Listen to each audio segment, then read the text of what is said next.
let's get fucking crazy!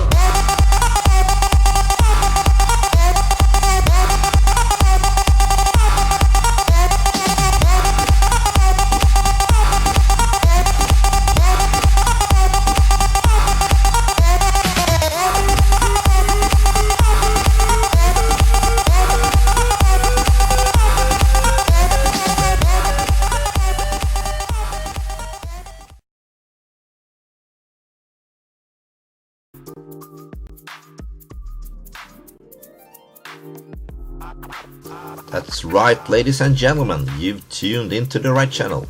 We are live and direct from the 700 Thief headquarters. Well, maybe not live and not so direct either, but we are unleashing the beast, baby!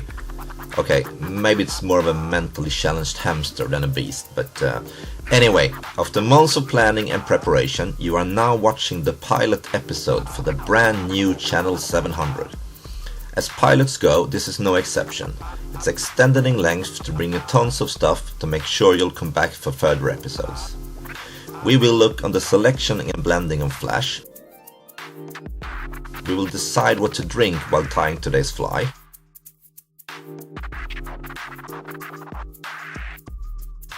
We will visit a couple of small friends of mine. And we'll look a little bit on preparation of materials prior to start tying. But of course, the center of today's episode is the tying of a specific pike fly. Don't forget to hit that like button if you want to see more episodes, and also make sure you subscribe to the channel to ensure you don't miss any future releases. I am your host, the man with the plan, the chap with the cap, El Presidente himself. Viva el Presidente! Ulf Hagström. And now, let's go.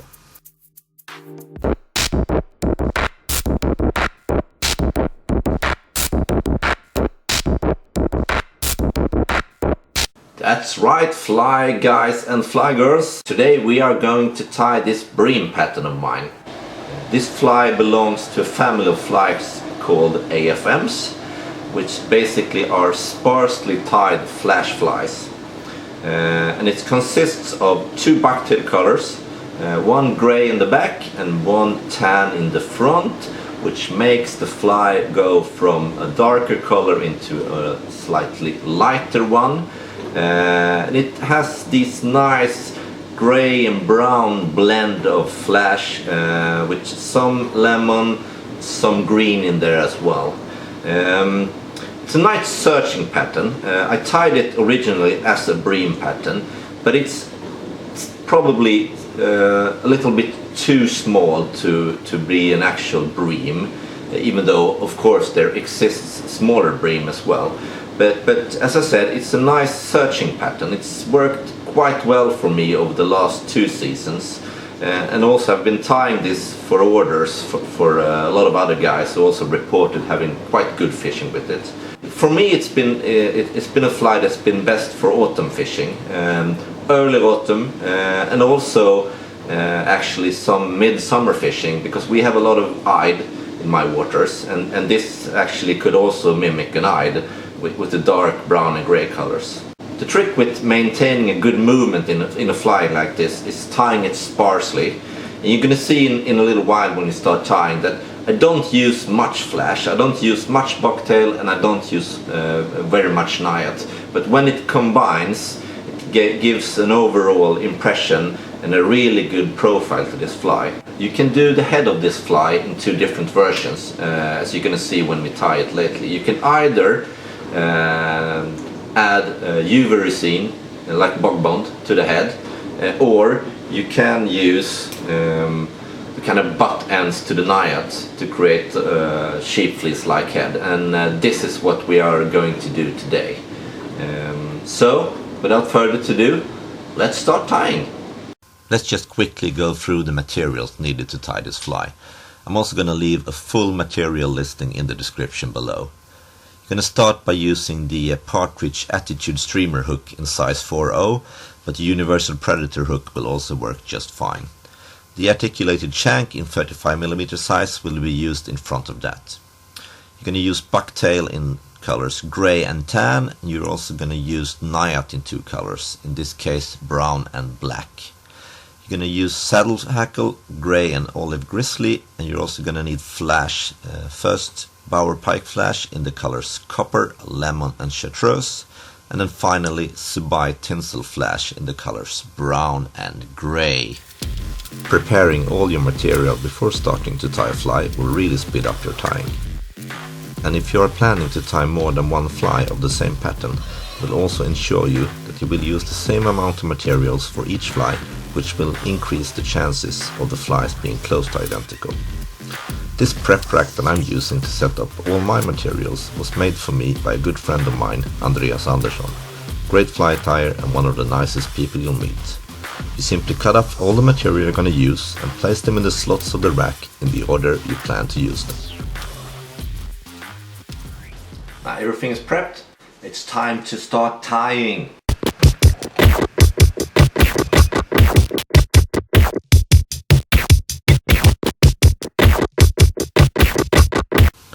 Before we start any tying, we need to establish what beverage that is best paired with the tying a fly like this. Of course it's beer we're talking about here. To find the right beer for the job, we need to travel from my hometown of Nynäshamn all the way across the pond to the west, to the windy city of Chicago, where we find the majestic building of Lagunitas Brewing Company. Oh well.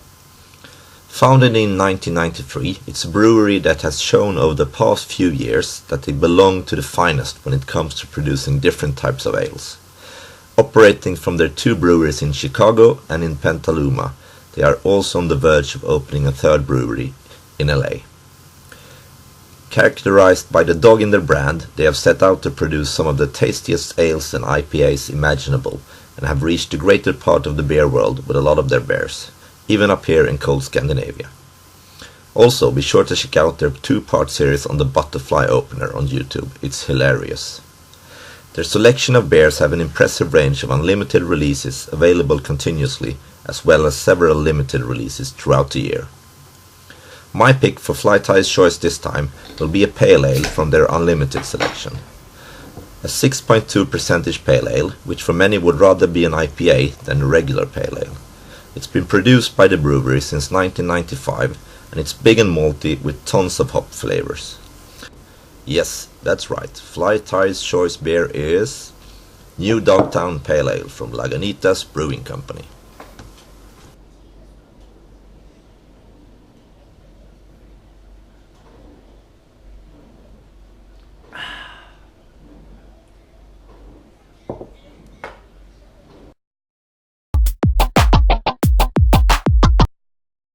So, first things first.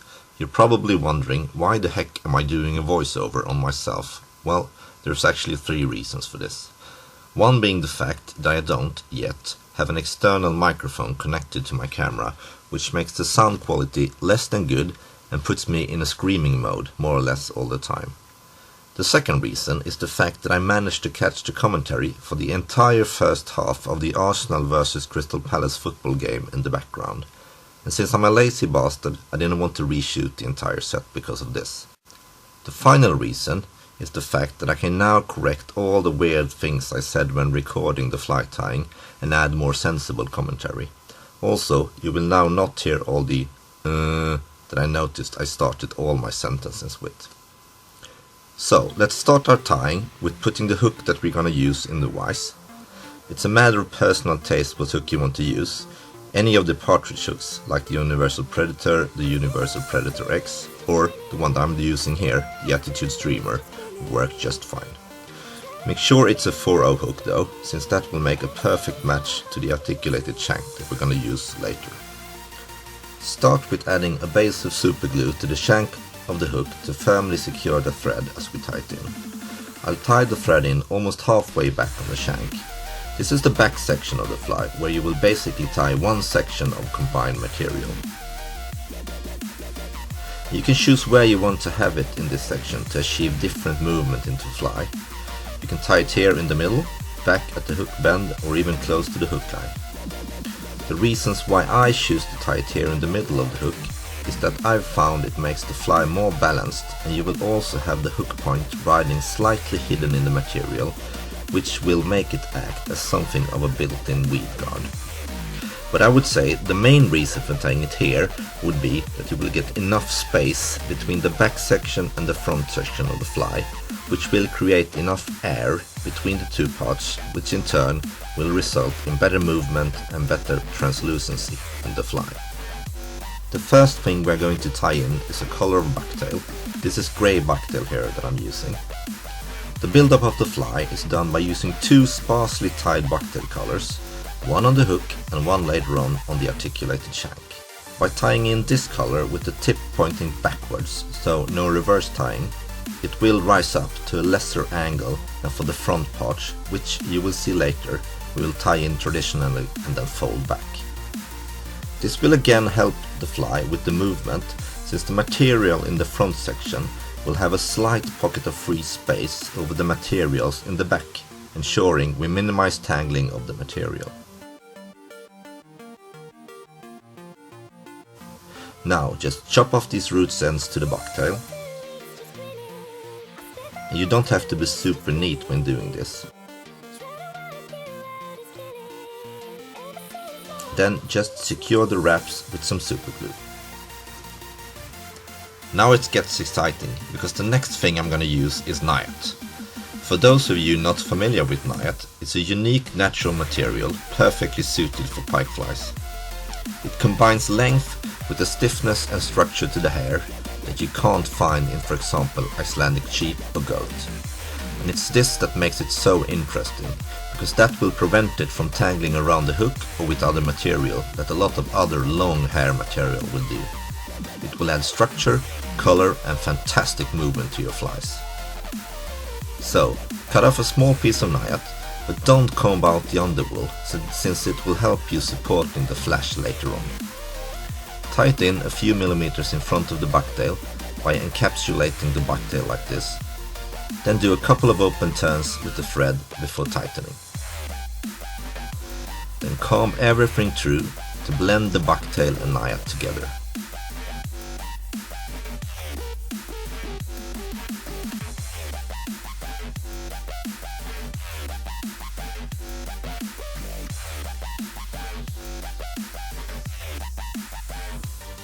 Like that. Looks pretty neat, doesn't it?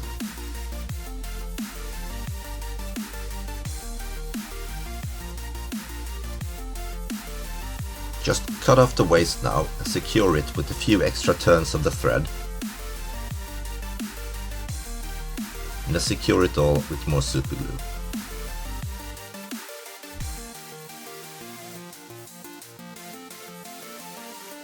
Next thing that I'm tying in is the saddle hackle feathers. We'll start with the olive grizzly ones. Start by tying one in at the 2 o'clock position, which means roughly just to the side of the absolute top of the fly. I'm using the saddle hackle as a guide here to how long the fly eventually will end up. And I've found that if I keep the length as long as the back of my regal vise, it's perfect to me, and the fly will end up some 28-29 centimeters long. This is probably the longest I tie my flies without adding stinger rigs to them. The next hackle feather will be to the opposite side of the top, at the 10 o'clock position. Make sure that you taper the feathers so they are slightly different in length to each other. This will enhance movement in the fly later. The remaining 2 grizzly olive feathers will be tied in at each side of the fly.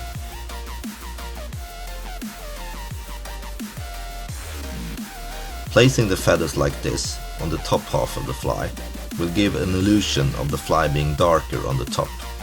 Now, cut off the waist end of these feathers. The grey feathers will be tied in on the sides and on the underside of the fly. Tie the first 2 in just above the olive ones that you tied in on the sides.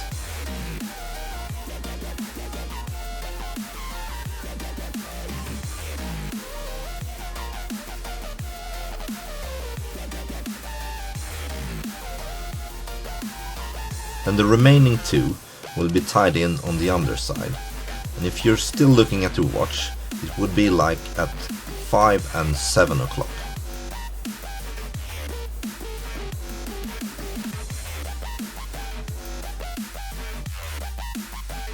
Now, can we stop this clock thing please and just tie? A final touch of super glue to secure the feathers, and now to the flash.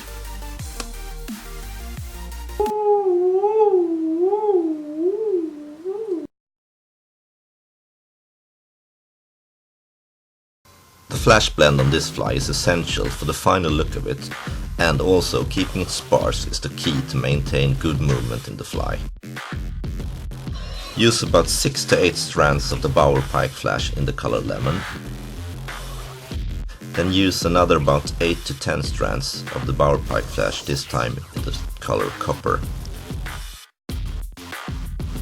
The Sybai tinsel flash is much thinner, so you can use up to 15 strands of that.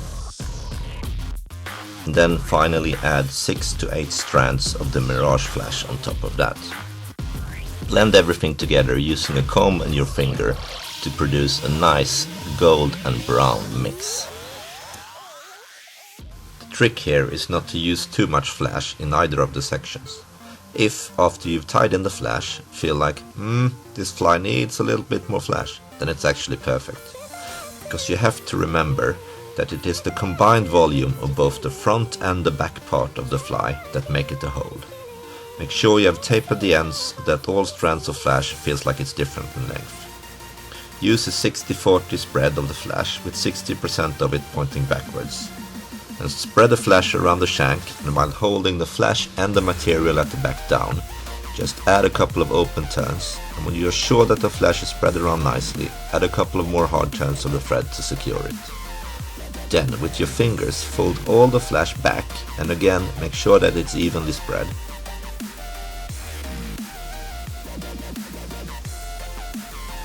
Hold everything down while tying the flash down, and then secure it with several hard turns.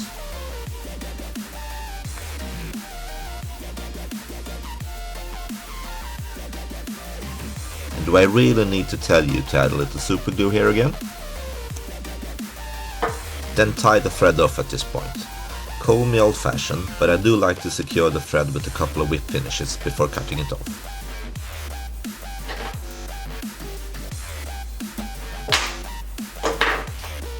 You can then comb everything through again to make sure you blend all the materials together. Now the back section of the fly is finished. As you can see when I'm holding it like this, the bucktail collar makes a nice base with a nice angle to the entire back section. Sparse with material to get a lightweight and highly pulsating tail section.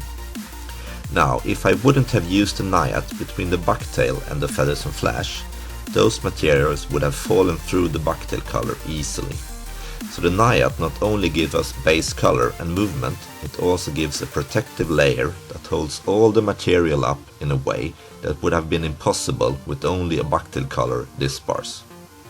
This makes it easier to use really sparse bucktail colors on a hook shank, where the diameter is in comparison so much smaller than on a tube.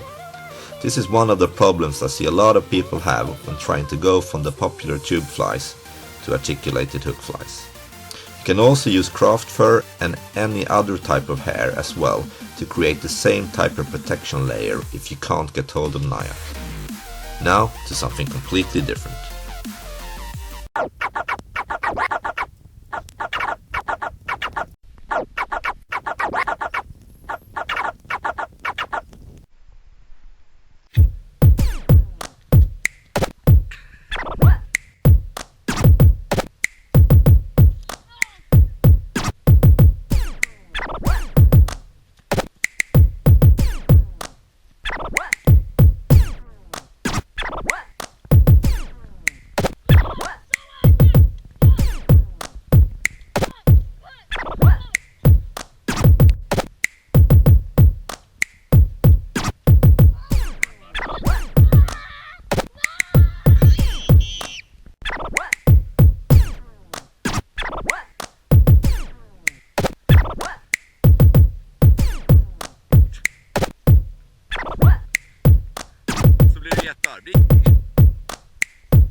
was so disturbing.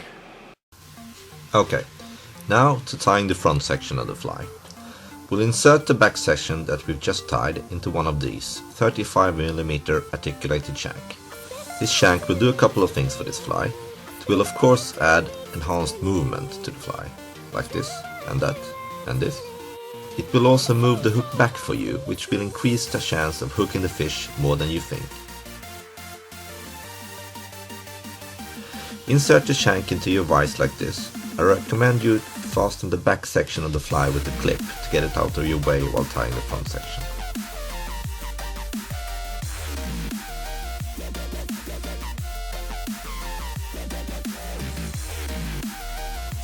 To close the open ends of the shank, you will add super glue to both parts and then slide the thread in between and tie them together firmly with many thread wraps.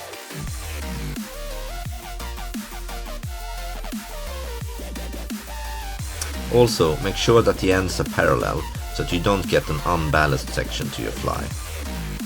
As long as you don't tie any material over this later, you can always cut it open and change the back section if the hook has become damaged or dull. I've seen people using feather rings between the hook and shank too, to make it easier to change the back hook. Personally, I think that it changes the movement of the fly in a way that I don't like, so I never use that setup. Next bucktail color is the tan one. Remember to keep it sparse. Now this color you are going to tie reversed. You're going to tie it with the tips to the front of the fly and then fold back the bucktail in a more traditional way, like you've seen Lemon Bauer do on his fantastic flies. So this is pretty straightforward. You tie the bucktail down just in front of the closed section of the shank. Spread it around the shank and add a couple of loose wraps of thread before you tighten it to make the hair spin and rise up like this. Use several hard turns to further tighten it here. Cut off the waist of the bucktail, and this time be more thorough and neat with how you cut it down to prevent any problem when folding it back later.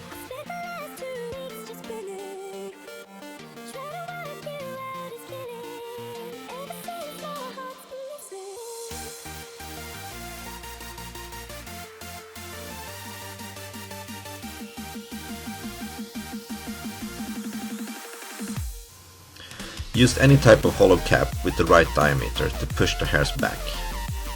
Use your fingers as a complement to make sure the hair have spread around and are not twisted around the shank.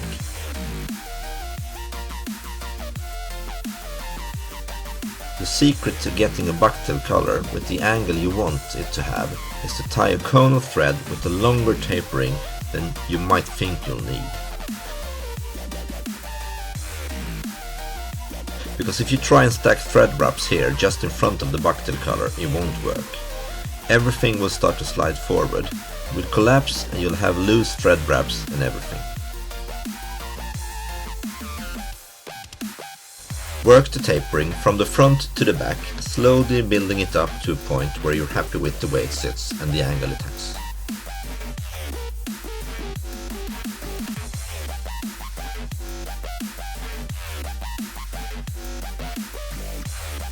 Again, like we did on the back section, we are going to add Nayat over the bucktail.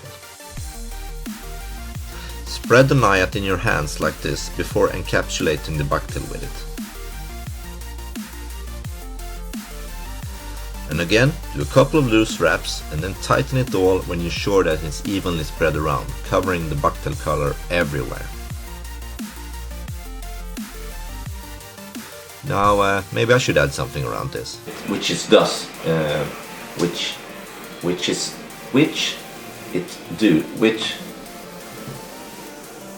I can't even speak.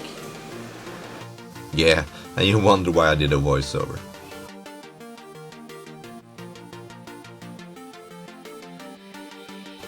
Comb everything through to blend the Nayat and bucktail together and cut off the waist of the Nayat. Now you created another good base to add the next flash bundle on. For the back section we're gonna change the flash blend slightly. You're gonna use the same amount of the Bauer pike flash in the color copper. You're also going to use the color lemon, but this time only about 4 to 5 strands. You will then add the Bauer pipe flash in the color green, also about 4 to 5 strands. The Sybai tinsel flash in the color brown will be used the same amount as we did in the back section. And then you will add Sybai tinsel flash in the color gray, also the same amount, roughly around 15 strands.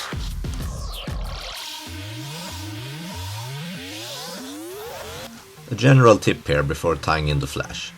Always make sure that you move forward with the thread a few millimeters from the previous material that you tied in before tying in the next one. Because creating those kind of spaces, those small air pockets between materials, will increase the movement of all materials in the fly. You'll probably never hear me say things like this is the correct way to do it, or you have to tie it like this. Because if there is one thing that I've learned over the years tying flies, is that there are so many ways you can do things without it being right or wrong. Be thorough with securing the material right and considering the attributes of each material. Then you can achieve so many different types of effects depending on where you tie it, how you tie it, what you combine it with, etc. So there's no wrong or right, I just show my way of doing things, but I'm sure there are many other ways you can do it that are probably better too. Okay, enough rambling about that. You've seen me tie in the flash now, pretty much the same way that we did for the back section. If you want to, you can also cut this bundle of flash down 2 to 3 centimeters before tapering the ends and tying it in. Still using 60-40 spread to the flash.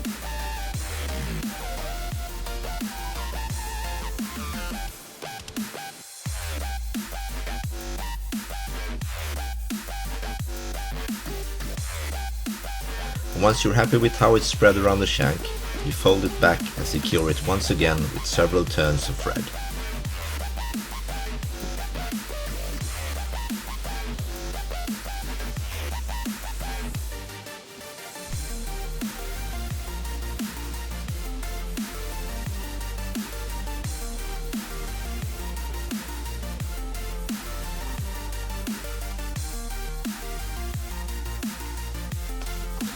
Comb through it again to blend the flash, Nayat and bucktail together and to make sure you've spread the flash around evenly around the fly.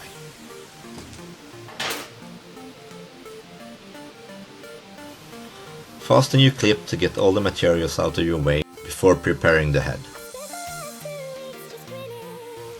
The head of the fly, which I forgot to prep, is going to be made from only Nayat. There are however 2 different ways you can do the head. You can either clip off the root ends to the Nayat and then just add an UV resin like bug bun as a head, which will create a slightly heavier head that will give you more of a jigging effect. Or you can fold and tie back the root ends, creating a head similar to a sheep fleece head, and that's exactly what I'm going to show you here. To create a nice mottled effect to the head, I'm using both black and tan Nayat, which I'm going to mix in a certain way.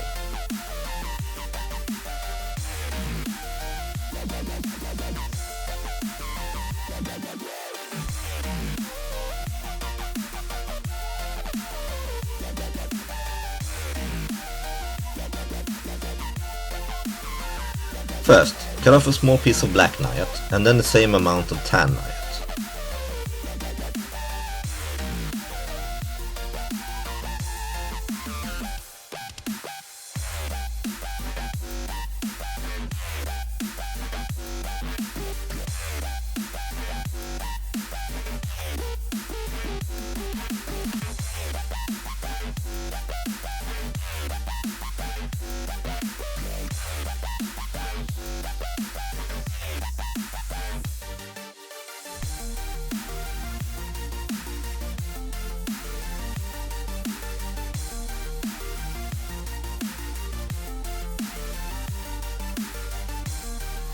Place the tan Nayat over the black with the tips aligned. And as you can see, the black is longer than the tan here. So basically just cut off the root ends of the black so all Nayat is equal in length. With the tan over the black, divide it in 2 separate parts, placing one of them in front of you on your tying desk. The other one you will tie in on the top and sides of the shank. Place the Nayat bundle with the black facing down and the root ends sticking out about 2 centimeters. Hold the Nayat firmly and add a couple of looser wraps. Make sure that you have the Nayat only on the top and sides of the shank before securing it with harder turns of thread. Turn the fly over and do the same thing with the other bundle of Nayat, remembering to keep the black on the underside. Be careful not to spin the bundles around and secure both with hard wraps of thread while holding everything with your other hand.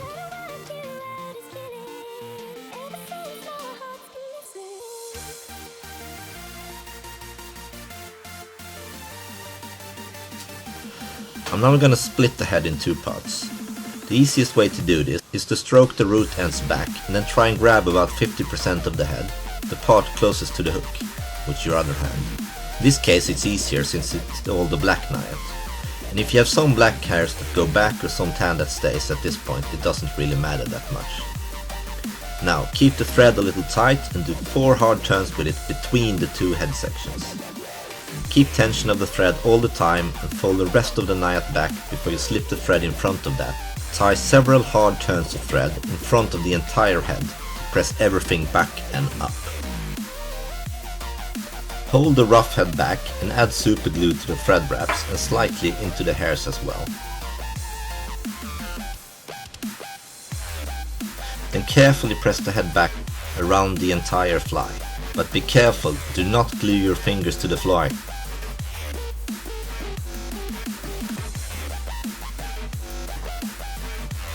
Break out your comb again and comb everything back to untangle it and to create a nice base to glue the eyes on. The eyes I'm using here are big predator size 15mm living eyes from Flyman Company. I'm a firm believer of eyes as a trigger point for pike flies and probably wouldn't fish a fly without eyes on it. Use super glue in gel form for the best results when attaching them to the fly. Add glue to the eye before pressing it on the head, not the other way around. I like to place it a millimeter or so back from the hook eye for a nicer look of the head.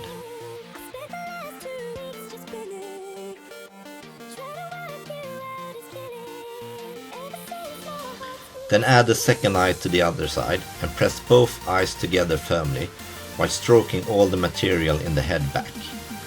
Pressing them like this will create a slightly more flat head, which will make the fly cut nicely to the sides when retrieved.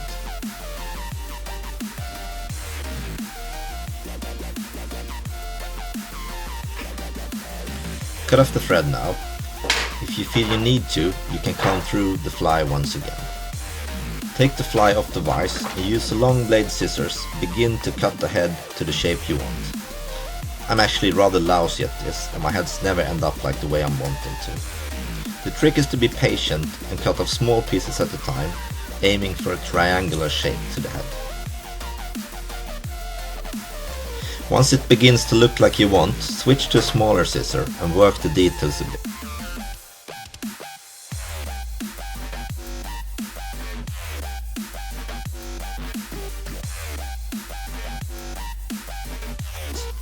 You can also put the fly back with the hook eye in the tying vise to support the cutting of the head.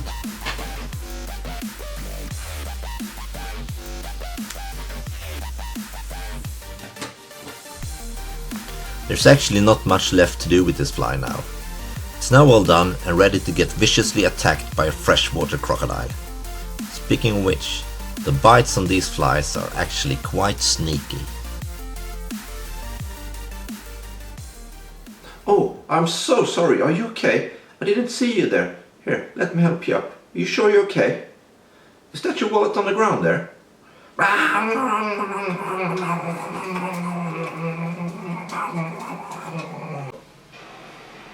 Few bream flies then. Okay. Thank you for tuning in. Thank you for watching. Hope you've enjoyed yourself. Hope you've had a good time. Hope you've learned something. Till next time, do like the pike's tooth and stay sharp. See ya.